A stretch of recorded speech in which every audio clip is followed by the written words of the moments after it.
Transfer oleh Romeni fantastis, supporter Oxford beri sambutan meriah. Di depan petinggi Korea Selatan, STY banggakan Indonesia. Pemain keturunan yang miliki tato bernuansa Indonesia selain Tristan Guijar, persiapan digeber Timnas U20 siap beraksi di Piala Asia U20 2025. Push like di bawah, lanjut simak informasi selengkapnya sebagai berikut.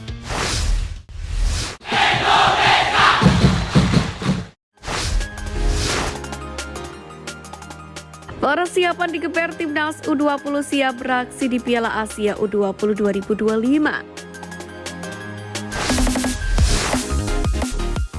Setelah menjalani pemusatan latihan di Jepang pada November 2024 kemarin, skuad Garuda Nusantara dijadwalkan berkumpul pada awal bulan ini. Berdasarkan bocoran yang dirilis oleh Persib Bandung, Timnas U20 sendiri dijadwalkan menjalani pemusatan latihan di Surabaya pada 5 sampai dengan 20 Januari 2025. Setelah itu Doni Tripamukas dan kawan-kawan akan mengikuti turnamen mini yang juga digelar di Surabaya tepatnya 20 sampai dengan 31 Januari 2025. Sejauh ini belum diketahui siapa saja lawan Timnas Indonesia U20 di turnamen mini yang dilangsungkan di Surabaya ini. Namun demikian, ada potensi lawan-lawan yang akan dihadapi merupakan sejumlah peserta Piala Asia U20 2025. Karena itulah pelatih Timnas Indonesia U20 Indra Syafri masih memanfaatkan semua laga uji coba demi mendapatkan komposisi terbaik. Di sisi lain, Timnas Indonesia gagal diperkuat oleh Tim Gibbons dan Dion Marks. Pasalnya, proses naturalisasi kedua pemain itu awalnya diharapkan rampung pada Januari 2025 atau 1 bulan sebelum Piala Asia U20 2025 bergulir. Namun, karena DPR sedang masa reses, Timnas Indonesia U20 otomatis gagal diperkuat oleh dua pemain berdarah Belanda Indonesia ini. Padahal kehadiran Tim Gibbons dan Dion Marks sendiri dapat meningkatkan kualitas Timnas Indonesia U20 demi merealisasikan mimpi lolos ke Piala Dunia U20 2025. Yang mana dalam pola 3-4-3 racikan Indra Syafri, Tim Gibbons pasti diperankan sebagai wingback kiri. Sementara Dion Marks dapat membentuk trio tangguh di jantung pertahanan bersama Kade Arel dan Iqbal Gujangge.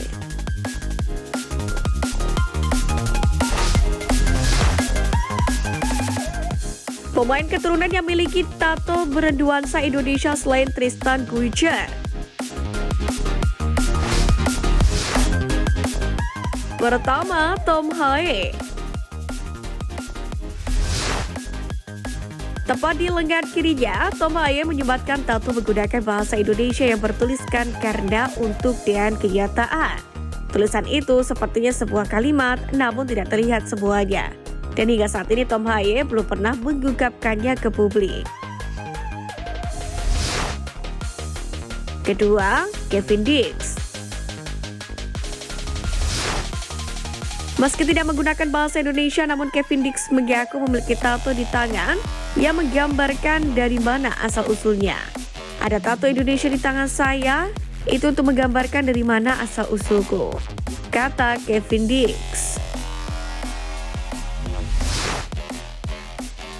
Ketiga, Jim Crook. Kata-kata yang bertuliskan "Aku cinta kepadamu" menjadi karya tato yang dituliskan Jim Crook pada tangan kirinya. Meski belum dinaturalisasi, sosoknya kerap membagikan hal berbau Indonesia dalam keseharian lewat media sosial. Keempat, Tristan Guijar. Yap, Tristan Guijar lewat akun Instagram pribadi memamerkan dadanya sesaat setelah selesai ditato. Uniknya, tato yang ada di Tristan Guijar itu bertuliskan keluarga.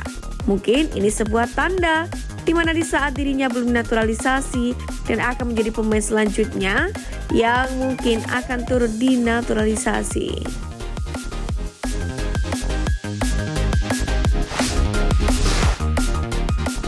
Di depan petinggi Korea Selatan, STY banggakan Indonesia.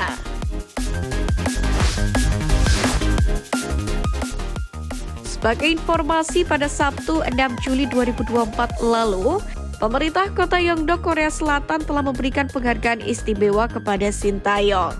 Tak tanggung-tanggung, pelatih timnas Indonesia itu dianggap sebagai sosok yang berjasa, menjadikan Yongdok sebagai kiblat pembinaan sepak bola Korea. Dalam kesempatan ini, pemerintah kota Yongdok pun meresmikan sebuah lapangan sepak bola modern yang diberi nama Sintayong Soccer Park. Sintayong sendiri hadir langsung dalam acara peresmian itu bersama sang istri Cha Yong-ju serta asisten pelatih Yo Jae-hoon dan Choi In-chul. Saat pelatih Sintayong naik ke atas panggung, penonton pun bersorak-sorai menyerukan nama Sintayong. Pada upacara peresmian Sintayong Soccer Park itu pun ratusan karangan bunga ucapan selamat dikirimkan dari para pesepak bola, politisi dan lembaga-lembaga Indonesia yang juga ikut meramaikan. Sebagaimana diketahui, Sintayong kala itu kembali ke Korea Selatan pada tanggal 14 bulan Juli setelah berakhirnya putaran kedua kualifikasi Piala Dunia 2026. Pada saat pulang kampung itu pula, Sintayong didiagnosis menderita radang selaput dada dan menjalani operasi besar selama 6 jam. Meski berat badannya sempat turun 5 kilo, namun ekspresi cerahnya penuh energi nampak dalam peresmian Sintayong Soccer Park tersebut. Dalam kesempatan ini, Sintayong pun berbicara soal perannya hari ini sebagai pelatih timnas Indonesia. Saya Sintayong, putra Yongdok dan pelatih tim nasional sepak bola Indonesia, ucapnya dengan bangga. Diketahui saat ini Sintayong sedang mempersiapkan lompatan baru untuk masa depan sepak bola Indonesia, yakni Sintayong generasi kedua, di mana kepercayaan Ketua Umum PSSI Erick Thohir dan para pecinta sepak bola tanah air sangatlah mutlak. Pastinya pelatih Sintayong pun mengirimkan salam kepada fans Korea Selatan dan Indonesia. Sebagai orang Korea, saya bekerja keras untuk meningkatkan martabat nasional kita di Indonesia. Demikianlah kata Sintayong. Untuk itulah Sintayong meminta fans Indonesia untuk lebih menyemangatinya untuk putaran ketiga kualifikasi Piala Dunia ini. Sementara itu, Sintayong sendiri tak diragukan lagi kecintaannya terhadap kampung halamannya.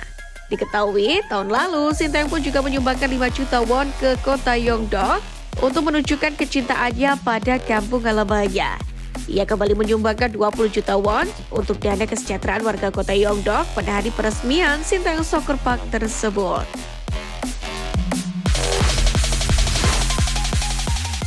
Transfer oleh Romeni fantastis, supporter Oxford beri sambutan meriah.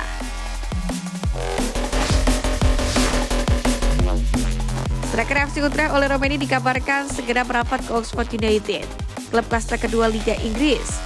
Transfer ini menjadi sorotan terutama karena Oxford United dimiliki oleh tokoh Indonesia Erick Thohir yang juga menjabat sebagai ketum PSSI dan Anindya Bakri, chef de mission tim Indonesia untuk Olimpiade Paris 2024. Selain itu, klub ini juga telah memperkuat koneksi dengan sepak bola Indonesia sejak merekrut gelandang muda berbakat timnas Indonesia Marcelino pada awal musim lalu. Oleh Romeni sendiri tengah menjalani proses naturalisasi WNI. Langkah ini bertujuan agar ia dapat memperkuat skuad Garuda di putaran ketiga kualifikasi Piala Dunia 2026 zona Asia. Proses kepindahan ke Oxford sendiri diharapkan menjadi langkah besar untuk karir internasionalnya. Sementara itu, langkah Romeni menuju Oxford United juga tidak hanya menjadi berita besar di Eropa, tapi juga memberikan harapan baru bagi sepak bola Indonesia. Kehadirannya pun dapat membuka peluang lebih luas lagi bagi pemain-pemain Indonesia di kancah internasional. Dalam hal ini, seperti Marcelino, oleh Romeni hampir dipastikan dapat sambutan meriah. Pasalnya, Marcelino baru saja mencatatkan penampilan yang apik bersama tim U21 Oxford, di mana ia berhasil mencatatkan sebuah assist yang telah cukup untuk menunjukkan potensinya. Bahkan di forum supporter Oxford United Yellows Forum, nama Marcelino mulai ramai diperbincangkan. Banyak fans yang mendesak pelatih Des Beckingham untuk segera memberikan kesempatan bermain kepada mantan pemain Persebaya Surabaya itu. Salah satu pengguna forum Oxeva menulis berikan dia menit bermain, sementara pengguna lain bernama Nordstand berkomentar lakukanlah Des, mainkan dia. Supporter lain pun bahkan menyarankan Marcelino untuk tampil di kompetisi seperti Piala FA jika belum diberi waktu bermain di Liga. Kegemaran para pendukung ini pun semakin jelas dengan adanya rencana unik dari seorang supporter bersama Sergei. Ia mengaku telah mempersiapkan sebuah jan untuk menyanyikan khusus untuk Marcelino. Menggunakan lagu Geno dari band Inggris Dexys Midnight Runners, ia mengganti lirik Geno Geno Geno menjadi Lindo Lindo Lindo sebagai bentuk dukungan kepada sang bintang muda.